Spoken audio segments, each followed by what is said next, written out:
Hello friend, आप सभी का सुफियान क्लासेज के यूट्यूब चैनल में बहुत बहुत स्वागत है। दोस्तों, आज के इस वीडियो एपिसोड में हम लोग पढ़ने वाले हैं कक्षा 8 की पाठ्य पुस्तक जिसका नाम है किसलय भाग 3, उसी के चैप्टर नंबर 2 जिसका नाम है ईदगाह और जिसको लिखे हैं प्रेमचंद्र जी। उसी के हम लोग प्रश्न और उत्तर को जानने का प्रयास करेंगे। यह कक्षा 10th के उर्दू माध्यम के विद्यार्थियों को यह पुस्तक पढ़ाया जाता है। तो चलिए दोस्तों, किसलय भाग 3 के चैप्टर नंबर 2 जिसका नाम है ईदगाह और जिसको लिखे हैं प्रेमचंद जी, उसके प्रश्न और उत्तर को हम लोग जानने का कोशिश करते हैं। तो चलिए क्वेश्चन नंबर 1 देखते हैं। लेकिन उससे पहले अगर आप सभी हमारे चैनल पर नए हैं तो हमारे चैनल को सब्सक्राइब जरूर कर लीजिए ताकि मैं जो भी वीडियो अपलोड करूं आप सभी के पास जल्द से जल्द पहुंच सके। तो चलिए हम लोग जानने का प्रयास करते हैं। प्रश्न नंबर 1 है कि ईद के दिन अमीना क्यों उदास थी। जी हाँ मेरे दोस्त, ईद के दिन अमीना क्यों उदास थी?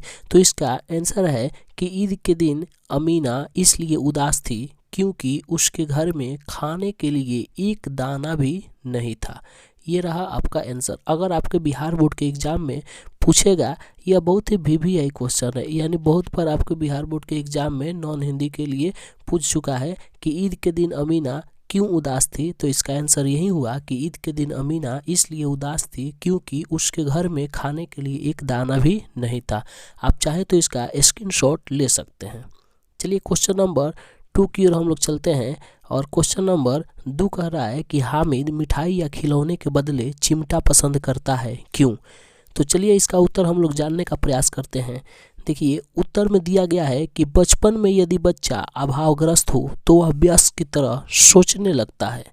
हामिद मेले में जाता है और जब नमाज खत्म होती है तो सभी लोग खिलौने मिठाई की तरफ दौड़ पड़ते हैं। हामिद भी उनमें से होता है। जब हामिद मिठाई के दुकान के पास जाता है तो वह सोचता है कि मिठाइयाँ में तो केवल जिहुआ का स्वाद आता है जो क्षण भर के लिए होता है। जब खिलौनों की दुकान के पास जाता है तो सोचता है कि खिलौने मिट्टी के बने हैं जिस पर पानी पड़ने से रंग उड़ जाएंगे, ठोकर लगने से टूट फूट जाएंगे। तभी वह आगे लोहे की दुकान की तरफ जाता है और वहाँ पर उसे चिमटा दिखाई पड़ता है। अचानक उसे ख्याल आता है कि उसकी दादी जब रोटियां सेकती है तो उसके हाथ जल जाता है और वह सोचता है कि यदि वह चिमटा लेता है तो उससे खेल भी लेगा और उसके दादी के काम भी आ जाएगा, जिससे उसकी उंगलियां भी नहीं जलेगी। यह सब बातें सोचकर हामिद चिमटा पसंद करता है। यह रहा प्रश्न नंबर 2 का आंसर। आप सभी लोग इसका स्क्रीनशॉट लेते रहिएगा, मैं बार बार नहीं बोलूँगा कि स्क्रीनशॉट ले लीजिए, ठीक है? समय निकाल कर आप लोग स्क्रीनशॉट जरूर ले लीजिएगा और इसको अपने कॉपी पर जरूर लिखिएगा और बार बार लिखने का प्रयास कीजिएगा ताकि अगर आपके एग्ज़ाम में यह प्रश्न आता है तो आप इसको अच्छे से अटेम्प्ट कर पाएँ और अपने नंबर में बढ़ोतरी कर पाएँ और अच्छे मार्क्स हासिल कर पाएँ। प्रश्न नंबर 3 की ओर चलते हैं और प्रश्न नंबर 3 कहता है कि मेला जाने से पहले हामिद दादी से क्या कहता है। तो इसका आंसर है मेरे दोस्त कि मेला जाने से पहले हामिद दादी से कहता है, तुम डरना नहीं अम्मा, मैं सबसे पहले आऊँगा, बिल्कुल ना डरना।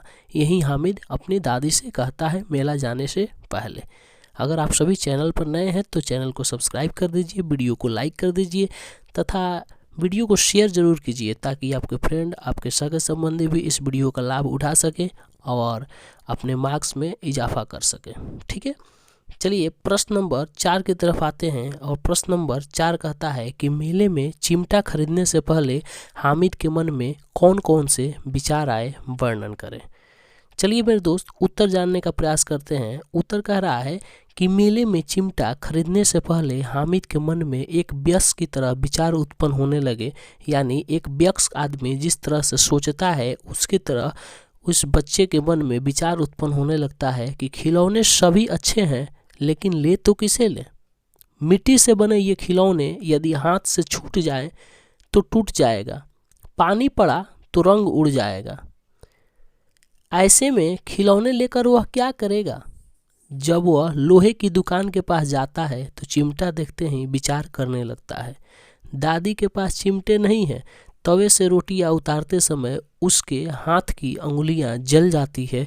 अगर चिमटा लेकर दादी के पास जाएगा तो वह बहुत खुश होगी, उनकी उंगलियां अब कभी नहीं जलेगी, खिलौने लेने से व्यर्थ में पैसे खराब हो जाएंगे, यह सब विचार कर चिमटा खरीदने से पहले हामिद के मन में, मतलब इत्यादि ये सारे विचार हामिद के मन में आता है।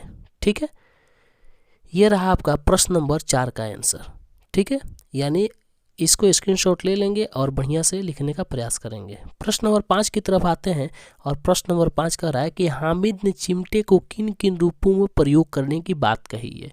तो इसका आंसर कह रहा है कि हामिद चिमटे को बंदूक, फकीरों के चिमटे, मंजीरे तथा खिलौने को जान निकालने वाला हथियार के रूप में उपयोग करने की बात कही है। चलिए प्रश्न नंबर 6 की तरफ आते हैं। कह रहा है कि ईदगाह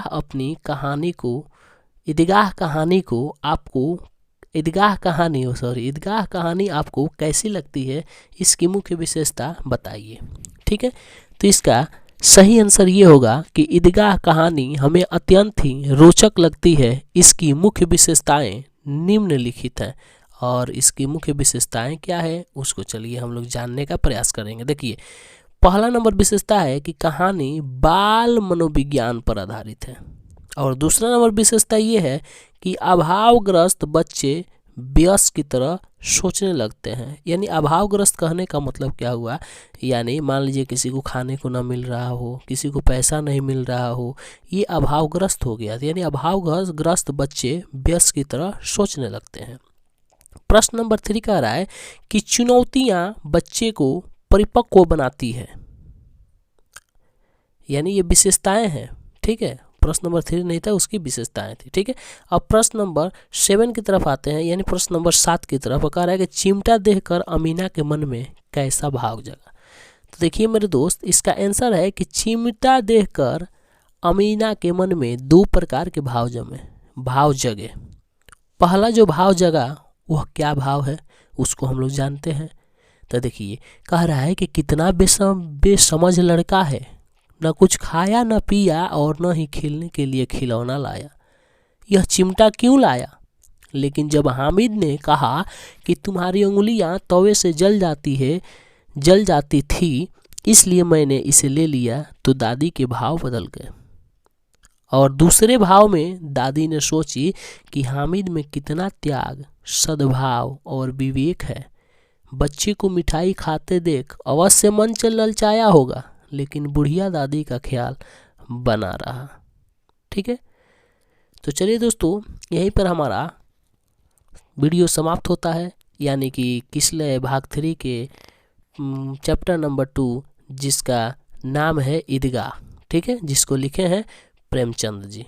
ठीक है, इसका प्रश्न उत्तर समाप्त हो गया और आप सभी इसको कॉपी पर ज़रूर लिख लेंगे और बोर्ड में यदि आपसे ये पूछता है तो ज़रूर उसको बनाने का प्रयास करेंगे। इसमें तो 1 या 2 प्रश्न तो ज़रूर रहता है बिहार बोर्ड के एग्ज़ाम में, ये मेरा उम्मीद है और ये मेरा विश्वास है, 100% दावा है।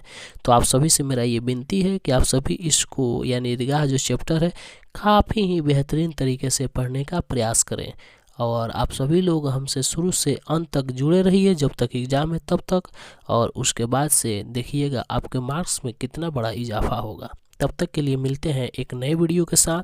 Thank you, thanks for watching my video.